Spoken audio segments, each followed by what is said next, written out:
नमस्कार जय Jagannath welcome to my channel. तो टिके लेट हो गला कार्तिक पूर्णिमार फुल वीडियो अपलोड करने को। तो जमती कि मुझे देखी आम सका बाहर जाइलु ये आमर साही ठाकुराणी माँ झाड़ेश्वरी जी कि गचर बाहर तो प्रथम आम यहाँ दर्शन कलु तापर बाहरी पड़लु। तो सका 5:15 से देखते अंधार हो बट 5:15 भी रास्त एत भिड़ थिला देखो केते लोक जावास कर ऑब्वियसली पूरी माने भिड़ रहिबो नो डाउट। तापर देखते रास्त गोटे शिव मंदिर थिला आमर।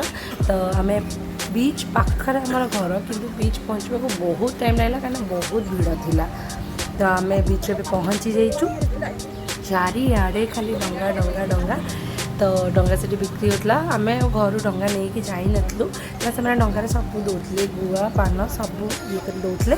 तो आम से डंगा किणीदेलु। तो ये आम जाऊँ डंगा बस ये देखते के सुंदर सैंड आर्टा हो शिवंकर। तो लोक मैंने से बहुत एंजॉय करुले किए लाइटन झाड़ुले किए बाण फुटाऊे।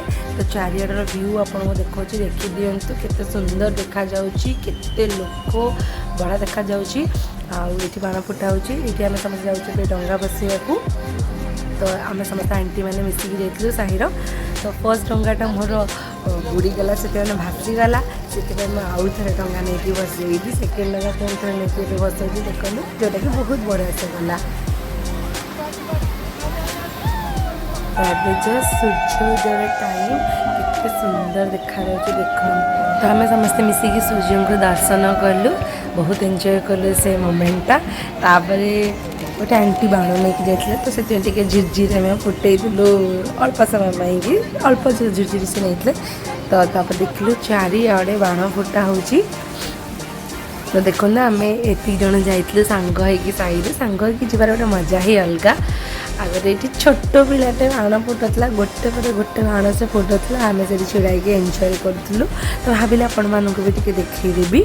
तो यहाँ पूरा मॉर्निंग जो हो जाता 6टा बाजी जाता से व्यू तथा लोक अच्छा लोक से भी आसुले डंगा भसैया को। देखो जो छोट पिला कथा कहती सी छोट पिलाटा सी जिते बाण फुटाऊँ आम से छिड़ा एंजॉय करूँ। बाण फुटा देखा गोटे बहुत बड़ा मजा लगे ना आम से एंजॉय करूँ छिड़ा।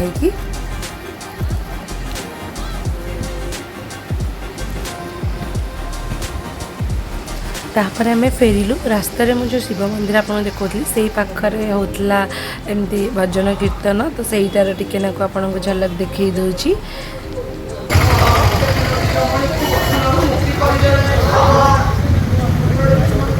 तापर से आसिक मुझे पुरी में रोचे ऑब्वियसली पतित पावन को दर्शन न कले भी हो पारनि।